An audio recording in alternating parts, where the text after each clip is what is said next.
I would like to talk about optimization as a methodological stance in economics, because I think sometimes there's some misunderstandings around this idea. So the notion is that how do you evaluate whether a model is a good model? Because of course what we want to be doing is updating our models as they get better and better. But what does better and better mean? And on one side of this spectrum, we have people who believe that false assumptions invalidate theory. And a lot of times these people will spend a lot of their time trying to falsify assumptions in a model, such as the assumption that people are optimizers, that people are utility optimizers, and other assumptions as well. I think this goes in many fields of academia.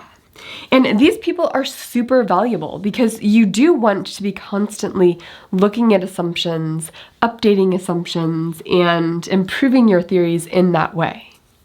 And falsifiability is sort of one of the main things in the scientific method, is that you try really hard to falsify something. And the longer something goes, the more falsification it withstands, the more sure we are of something, even if we're never 100% sure. Now over here you have a space that oftentimes economists will be over here, though not always.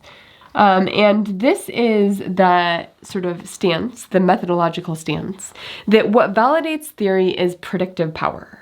So you falsify theories by making them non-predictive.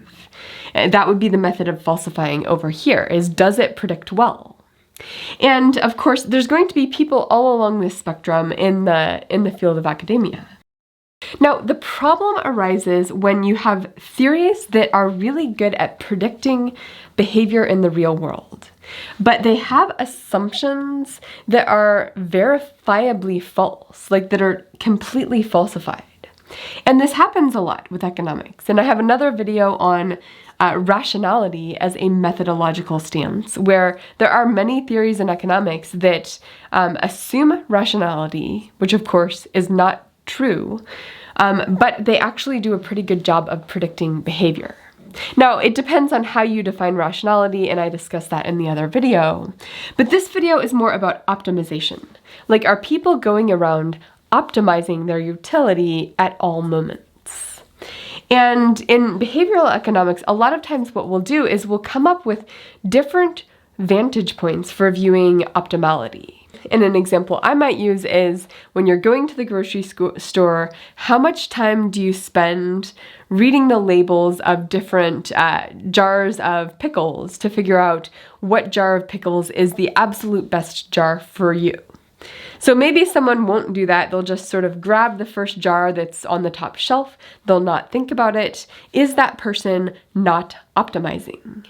And behavioral economics zooms back and says, actually, maybe they are optimizing. Maybe spending the time and the cognitive energy comparing pickle jars is a bad use of their scarce resource of time and cognitive energy. So maybe people have zoomed back a bit, and the actual thing they're optimizing is how they allocate their time and energy. And by not optimizing certain decisions, that's actually optimizing the bigger problem of how you allocate your scarce resource of time in your life. That's bounded rationality. So there's going to be different vantage points and different things you could optimize. Do you optimize social value? Do you optimize money? In different situations, do you optimize different things? And each individual may have a personal sort of preference ordering of the thing that they choose to optimize. And that's how economists think of optimization.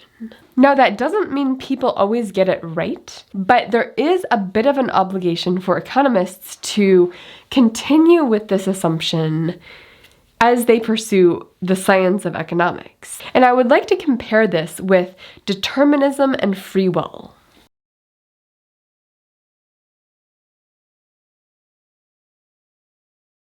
I'm going to compare something that you see in all of the social sciences, which is some adherence to determinism when they're doing their science, even if they still actually personally believe in free will. And I'm going to compare that to one that's pretty unique to economists, although not necessarily, but certainly more common among economists, which is that we assume people are optimizers, even if we believe that's not always true.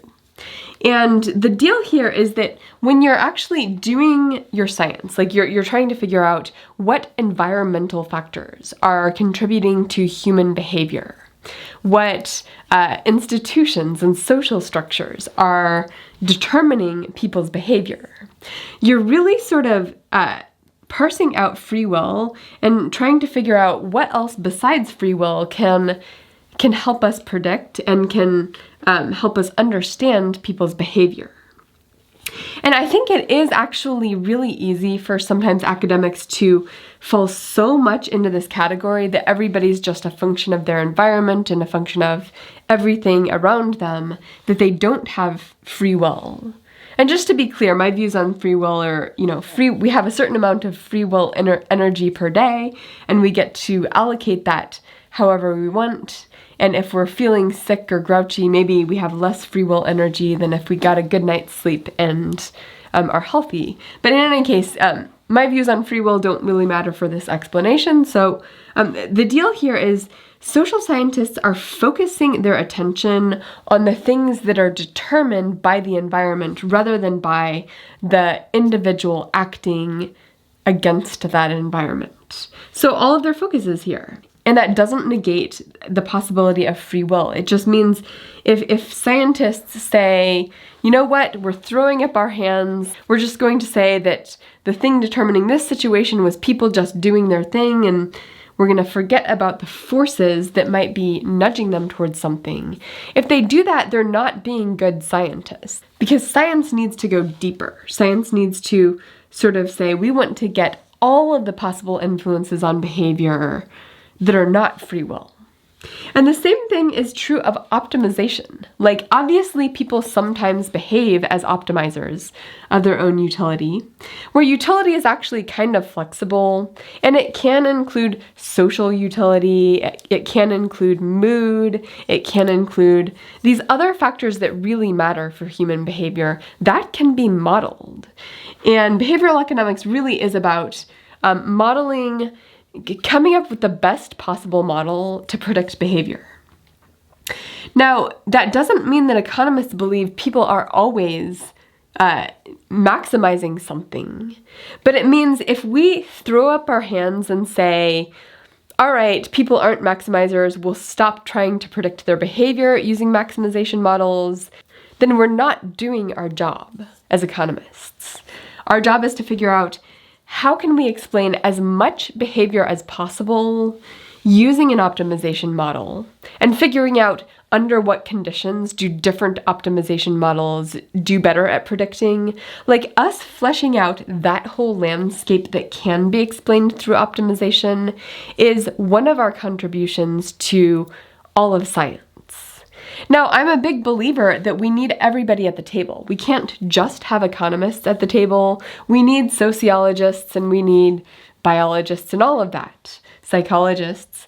But I think one thing that can happen that sort of drives me nuts is that these people who come from different perspectives, instead of looking up to the values of their profession, which have a lot to offer, and spending a lot of time looking at those values, they can start looking down at the people who don't share their methodological values. Ugh, those people are so stupid, they don't have the right assumptions. And they end up discounting the value that these people have to add. Now, I think there's some valid reason for that. For example, a lot of people will complain economists have too much power, and because they have too much power, the sort of putting down of economists' methodology, it's trying to do something that I think has validity, which is we do need a more even balance across different fields of academia. But looking down at the methodology of another field, I think, is the wrong way of going about that. I think the right way of going about that is to figure out we have different salience frames of different professions, and they all have biases, and having sort of these independent perspectives at the table working well with each other is actually a really good approach. that doesn't involve, being super snooty about things. So that's my view on optimization. I spend a lot of time thinking about these models, thinking about the optimization of the models.